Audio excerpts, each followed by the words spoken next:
Hello and welcome to another episode of Coffee and Tea, Talking Art with Mark Eames. Cheers. Today we're going to talk about developing and maintaining a studio practice. So Right. let's start with developing a studio practice. For those who are in the beginning or middle part of their journey, what can you recommend? Talk about it. Well, just creating space and time, really. Space and time, a place. And it can be very modest. Doesn't have to be extravagant, doesn't have to be huge. My first studio out of college was literally a corner of my room with a card table and a few props nearby. I mean, it was really basic, but I kept working. So that's the first thing, is just to create a space that feels right, feels comfortable. The lighting, of course, can be really important, whether it's natural light, ideally, but artificial light becomes important. I've been in studios where I was kind of shocked, where they were like these very funky lights, and I was thinking, wow, how can they work in this fashion? But some people can. But I think the main thing, Maria, is for the artist to create a space that he or she feels really great in. Like they really are looking forward to going into that space. And I know you like to put in your studio objects from nature, yes, other people's work, yes, surrounding yourselves with things that you love, that make you feel good and that you want to spend time in that space. exactly. And having, everyone's different. Some people love to have their space highly organized, can't work until it's a place for everything and everything in its place. Other people can work in a fair amount of chaos. I go back and forth between chaos and order, like most people. So when the place gets out of control, I don't feel comfortable. So it has to get into a place of order.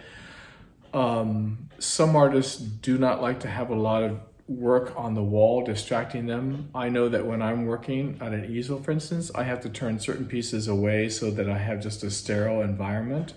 So it just depends. But again, coming back to this idea of having a space that feels really good to the artist, because that's the refuge. I mean, this is where you retreat to do your work. And it's important that you feel really comfortable there and feel inspired. Yes. So it will depend. Some people will have the luxury of having their studio, a big room or a smaller room, but a separate space. Some people will have to create a space like you did in the beginning. Yes. Somewhere in the kitchen, in a dining room, The garage. a den, a garage. Yes. So does it matter if the space is in your living space or Away outside? from? Yeah. Yeah, again, it depends on the individual. I've had it both ways.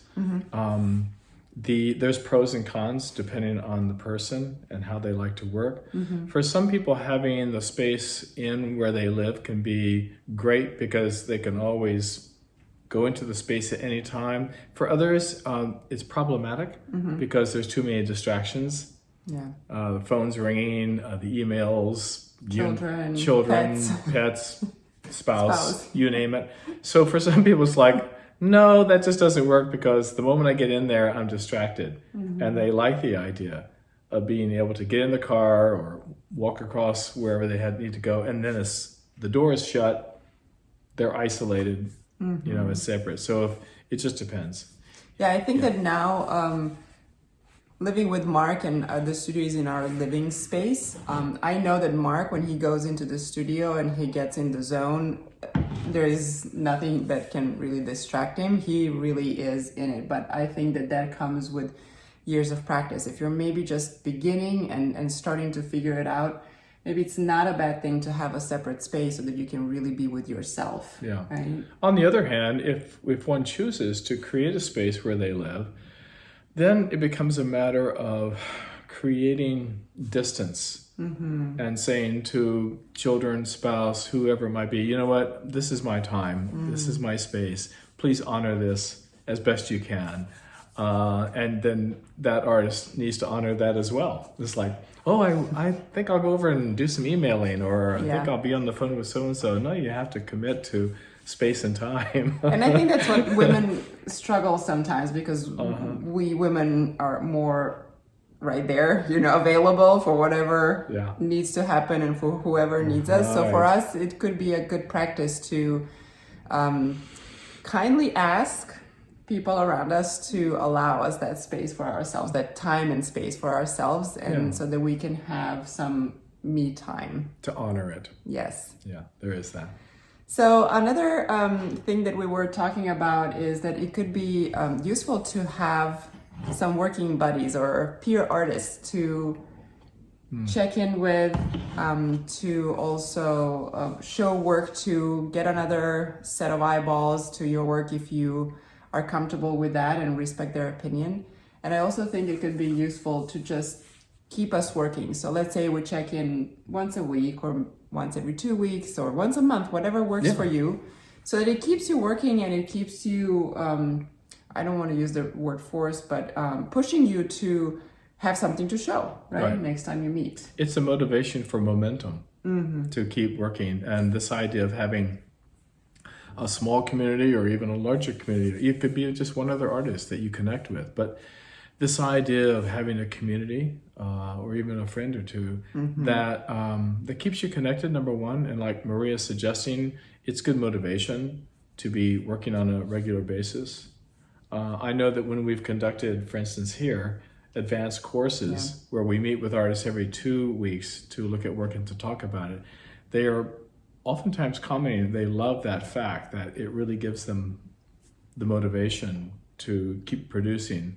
Not that one should always have an external reason to create, but In the beginning, it can be But in the helpful. beginning, it can be super helpful to have a group or that you're meeting with periodically, not only for group critiques and discussions, but also just as support. Yeah. Yeah. And then maybe also scheduling a time, right? We didn't talk about that. We haven't talked about that, Yeah. and that's a big part of this.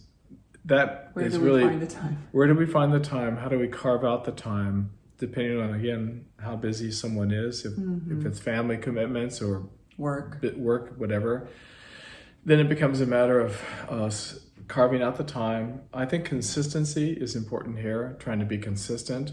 And for those who can, if you're able to schedule days and times that this is my time to be in the studio working, I think that's best. If things start to become a little sporadic, the days can turn into weeks, which can turn into months. And it's like, God, I haven't been in the studio for weeks. Well, that's a problem because then you don't have any momentum, which is a whole other part of this discussion. So maybe being realistic about that time that you want to Yeah. carve and don't expect too much. Start with less and then progress. Then giving yourself too much that you can not process and you just cannot commit. Yeah. So being reasonable. Yeah, not being hard on yourself if you miss a session or two, but this idea of being able to commit X amount of time throughout the week is really useful. Okay, so space, carving up some time, me time, especially Right. for ladies out Yes, there, yes, yeah. with no distractions, and maybe have some friends to support you in that. Those are And the tips we could give well, them. that's so far so good, but it's interesting. I mean, I have to be careful here. I'll just say a great many artists work alone. Let's start with that. So it is for many artists an alone time, but that's not universal. There are people who really enjoy working with others. True. And doing work that is communal. And that's another studio practice. Yeah. There's collaboration. Some people like to collaborate. So we shouldn't be just addressing those artists who like to work alone and need to be alone. That's a great many people, but it's not everyone. And so that's a separate discussion. Finding groups to be with, working collaboratively with other people, this also is part of studio practice. And it's true for a lot of people. And so we shouldn't discount that or ignore it. Yep. Okay. Yeah. So now that we have these tools to build, and now we've reached a point where, okay, we're going into the studio, we're doing the work, and then sometimes we will feel like, yeah, well, maybe I don't have to go today. There's a little bit of pushback. And so how do we now maintain that, what you said, momentum? Now that we're doing it, how do we make sure that we don't fall off that wagon? What can help us? Or get on the wagon. Well, okay, yeah. Or get the wagon going. Well, when we were talking about this earlier, these discussion points, on this topic, I came up with the analogy immediately of going to the gym, or in my case, to the swimming pool. It's like, we know that when we're there, it's great. It feels great. We know it's a good thing. We're doing the right thing. But sometimes that distance between The here devil. to there, like, oh, just relax and watch a TV show or read that book that you want. But, that's the thing. So half the battle sometimes is just the momentum to get somewhere, the torpor that can set in.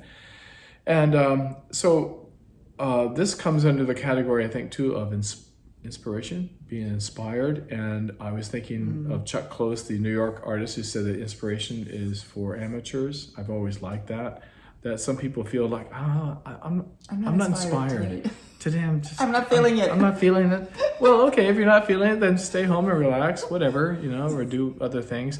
But I think that oftentimes the inspiration is in the work itself. It's in the doing. So maybe you are literally dragging yourself into the studio. I've done that on certain days. It's not fun. It's not the same as, here we go. But once I'm in the ritual, and there is a whole other discussion about the ritual. I have a ritual. What is your ritual? Well, my own ritual, and I think we all have our own rituals, and rituals are actually important, I think, or useful. So my ritual is when I come in here, first of all, I kind of suss out how chaotic is the place. Like, do I need to do any cleanup today, or can I just leave the mess that's already there? And I'll go and clean the palette. That's part of my ritual. I'll clean the palette so it's fresh. Then I put on gloves, because I work with gloves oftentimes, and just the act of putting talcum powder on my hands, and I feel like a sumo wrestler, getting ready to go into the ring, and then I'm putting on my gloves and my smock. That's my ritual. Clearing the decks, making sure I've got everything laid out, the paints, the brushes, then there's the music. I get my music going, and then I'm ready. I had a memory just now.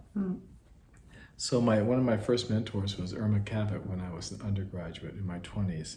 And I remember her telling us that sometimes you need to break through the other side when it has to do with how much time we're working. That we might feel tired after 3 hours, 4 hours for some. But if you can go sometimes and break through, that can be momentous. That can be really kind of huge. So time spent is also critical. Well, that kind of counters what we said in the beginning, that you don't have to force yourself to spend too much time. It's better to be realistic and not say, well, I have to be in the studio 5 hours, 5 times a week. Yeah. Because it really depends. It really depends on the situation. So I'm going to urge, especially women, again, not to be too harsh with yourselves, because we tend to do that. And I like another, maybe a little bit of a different philosophy, I don't know, but my yoga teacher says, just get on the mat every day. Right. And do one pose. Just do one pose every day. And then usually once you break that barrier of being resistant a little bit, you might do another pose, 2, maybe 3. And maybe you will do an hour later. It really depends. But sometimes if you really have just 5 minutes because you're busy, and 5 minutes is fine, just be on the mat. That's good. And don't even feel like you have to do anything. Maybe some days you will just want to be on the mat and sit and think. Right. Maybe some days in the studio you don't feel, if you're not feeling it, maybe you don't have to go in and paint or sculpt or do whatever. You could read. You can just read. Or just look at the work. Exactly. That's a great point. And one of my meditation teachers said a similar thing, just be on the cushion for 1 minute. Well, that 1 minute is going to be a little bit longer than 1 minute. Or not. Or Vincent Van Gogh writing to his brother and saying, not a day without a line. Well, just one line, because that one line will take you to oftentimes another line, etc. So that's a good point. I'm glad you brought that up. Yeah. I like also the thought of, creating that momentum or creating discipline is not about forcing anything. It's just about being consistent. Yes. So even if it's 1 minute, but consistently 1 minute, slowly, they will build. Even, you don't have to force anything. It will happen. Yeah. And then the sweet spot, the real sweet spot is when we get lost in the moment. Yeah. And then the time just flies. And then you work until you're tired, or you've said everything you need to say for that day or for that moment. And that might happen on those very days when you feel like, I really don't want to go into the studio. And once you push through that, Yeah. this beautiful day happens when you produce something that Yeah. you never thought it could. Yeah. And let's be honest, some days in the studios things go well, other days not so much, and that becomes part of the process. We've talked about that in past discussions, what to do when you get stuck or things don't go well. But just being in the studio on a fairly regular basis is the key. Yeah. Yeah, maintain Consistency. being there, being present, and enjoy. And I look at the studio, Maria, as a refuge. This is my refuge, you know, and I don't think of it as an escape, although I guess really it is. But for me, it's the work, it's the practice, it's becomes my life. Yeah. So to sum it up, let's just talk about, again, developing. We can use some outside props to help us. We can make the space nice and just make it so we feel good by putting in objects, books, And it could be simple. pictures, It could work, be a simple whatever. setup. Yeah. And then the lighting is important, obviously. Yes. Also carving up that time, so committing yourself to even shorter or longer periods, depending each one's schedule in life is different. Right. Being consistent without forcing, just showing up, getting into that room or sitting at that desk that you have in the corner somewhere or in the garage, or going to your space, driving and actually going to the space. And then having maybe some people around you, other artists, either that you keep in touch with sporadically, well, not sporadically, but from time to time, or working in a community, maybe sharing the studio with other artists. Or It's being about in the support. building, yes, with other people. Yeah. So those are kind of those outside things that can help the inside get working, right? Yeah. And then maintaining that, well, that is more of an inside job, finding inspiration, That's the inside job. finding that curiosity, always bring it up, right? Talking with the little devil and being like, let's go and see what happens, being gentle to yourself. And the being inspiration consistent. part of this is really critical. For me, it's walks in nature, maybe it's reading a great book, talking with friends, but also looking at art, whatever motivates us to be in the fills the studio vessel. working. To fill the vessel, yeah, because it's like we do come into the studio and pour out our creative juices from our vessel, but then we have to fill that vessel up in a myriad of ways, and that too is critical. So we hope that helps. We hope that gives you some ideas and maybe permission to be a little gentler if you're trying to force things right now. But I do want to hear from you. I am really always curious about your feedback, your thoughts. What is helping you? What was helping you in the beginning, or what helps you now that you have established your studio practice to maintain it?